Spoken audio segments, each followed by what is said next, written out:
அன்பு தேவ பிள்ளையே, உங்களுடைய பேரை, உங்களுடைய வாசனைய எந்தெந்த இடத்துல கெடுக்கணும்னு மனுஷங்க முயற்சி எடுத்துட்டே இருக்காங்களா? என் வேலை ஸ்தலத்துல என் பேரை கெடுக்கலாம், நான் குடியிருக்கிற இடத்துல என் பேரை கெடுத்துடலாம், இல்லைன்னா என் சொந்தங்களுக்கு முன்னாடி என் பேரை கெடுத்துடலாம்.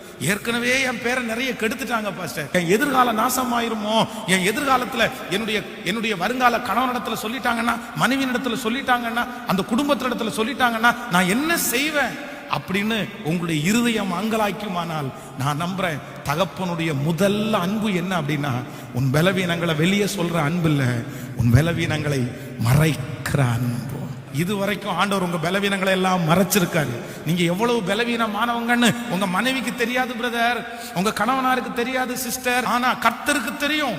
உங்க பலவீனம் என்னன்னு தெரியும், உங்க தப்பு என்னன்னு தெரியும். ஆனா ஆண்டவர் என்ன பண்ணார் தெரியுமா? எல்லாருடைய கண்ணுக்கு முன்னாடியும் உங்க பலவீனத்தை இதுவரைக்கும் மறைச்சாரு. உங்க பலவீனத்தை இத்தனை நாட்களும் மறைத்தார். ஓ, உங்களுடைய பலத்தை மட்டும்தான் மற்றவங்களுக்கு முன்னாடி காமிச்சாரே தவிர உங்க பலவீனத்தை ஆண்டவர் காமிக்கவே இல்லை. அந்த தேவன் தான் இன்றைக்கும் வாக்கு கொடுக்கிறார், உன் பலவீனத்தை நான் வெளியே சொல்ல போவதில்லை, நான் உன்னை மறைப்பேன்.